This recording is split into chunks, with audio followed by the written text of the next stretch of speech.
नमस्कार आदाब साथियों, आप सभी का एक बार फिर से मेरे YouTube चैनल में बहुत बहुत स्वागत है। जैसा कि आप सभी जानते हैं कि उत्तर प्रदेश के शिक्षक साथियों को प्रत्येक सप्ताह 3 कोर्सेज करने हैं। इस सप्ताह 31 अक्टूबर से 6 नवंबर के बीच में भी 3 कोर्सेज करने हैं। कोर्स 34, 35 और 36 इन तीनों कोर्सेज को 6 नवंबर तक कंप्लीट कर लेना है। साथ ही इसके प्रश्नोत्तरी को करने के पश्चात आपको इन कोर्सेज का सर्टिफिकेट भी मिल जाएगा।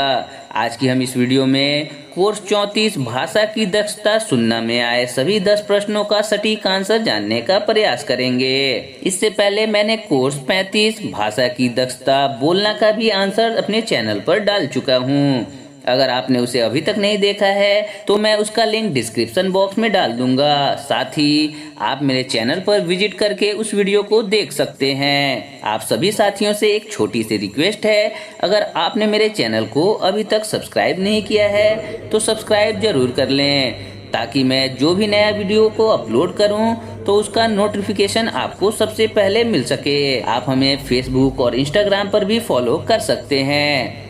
तो चलिए कोर्स 34 भाषा की दक्षता सुनना के अंतिम प्रश्नोत्तरी में आए सभी 10 प्रश्नों का सटीक आंसर देने का प्रयास करते हैं। भाषा की दक्षता सुनना। पहला प्रश्न है, बुनियादी स्तर पर ध्वनियों की पहचान का उचित क्रम क्या है?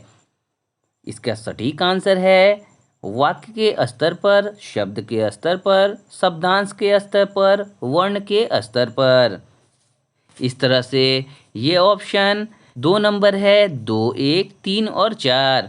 आप इस पे क्लिक करेंगे और आगे की तरफ बढ़ेंगे। दूसरा प्रश्न है, प्राथमिक स्तर पर भाषा शिक्षण का उद्देश्य नहीं है। तो इसका जो सटीक आंसर है वो है भाषा का व्याकरण सीखना। आप इस पे क्लिक करेंगे और तीसरे प्रश्न की तरफ बढ़ेंगे। तीसरा प्रश्न है, प्राथमिक स्तर पर सुनने की क्षमता संवर्धन के लिए आप किन गतिविधियों को शिक्षण में सम्मिलित नहीं करेंगे? तो इसका जो सटीक आंसर है वो है भाषा वैज्ञानिक तथ्यों को स्पष्ट करना।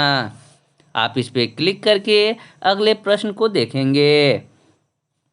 चौथा प्रश्न है, बुनियादी स्तर पर भाषा की कक्षा में प्रतिदिन सुनने की किस तरह की गतिविधियों पर ध्यान देना चाहिए? इसका जो सटीक आंसर है वो है ऑप्शन डी, मौखिक। मौखिक पे क्लिक करके 5वें प्रश्न को देखेंगे। 5वां प्रश्न है, प्राथमिक स्तर पर भाषा की कक्षा में सर्वाधिक प्रभावी शिक्षण युक्ति है। तो इसका जो सही और सटीक आंसर है वो है ऑप्शन ए, बच्चों से विभिन्न संदर्भों में बातचीत करना। आप इस पे क्लिक करेंगे और अगले प्रश्न को देखेंगे। छठा प्रश्न है, कब माने कि बच्चों में सुनने का कौशल विकसित हो गया है? तो इसका जो सटीक आंसर है वो है बच्चा आसपास की ध्वनियों को सुनकर पहचान कर ले, बच्चा सुनी हुई ध्वनियों में अंतर कर ले, बच्चा सुनी हुई ध्वनियों का अर्थ समझकर उस पर अनुक्रिया देने लगे। इस तरह से ऑप्शन 1, 2 और 3 ये तीनों सही हैं। आप इस पे क्लिक करेंगे और अगले प्रश्न को देखेंगे। अगला प्रश्न है, शिक्षिका कक्षा में पहले कहानी एवं गीत जैसी गतिविधियों के माध्यम से शिक्षण करती हैं, फिर धीरे धीरे बच्चों को वर्ण अक्षर की तरफ ले जाती हैं। वह ध्वनि की पहचान के किस चरण का अनुपालन कर रही हैं?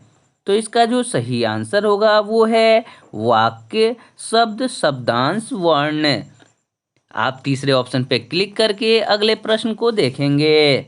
अगला प्रश्न है, भाषा कक्षा में अगर शिक्षिका द्वारा शुरुआती स्तर पर ध्वनियों के साथ नियमित और विभिन्न प्रकार के प्रयास नहीं किया जाता है तो इसका जो सटीक आंसर है वो है वर्तनी बनाने और लिखने में कठिनाई होगी।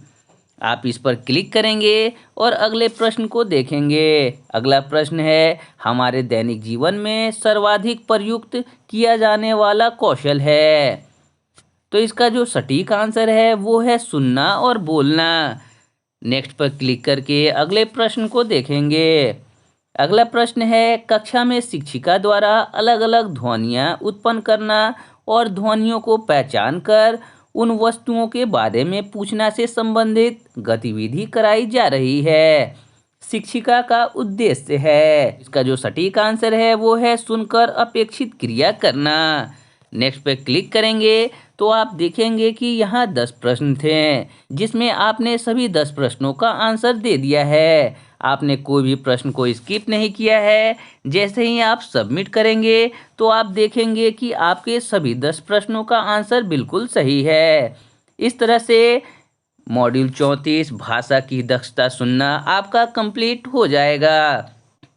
मॉड्यूल 35 भाषा की दक्षता बोलना से संबंधित वीडियो मैंने पहले ही चैनल पर अपलोड कर दिया है।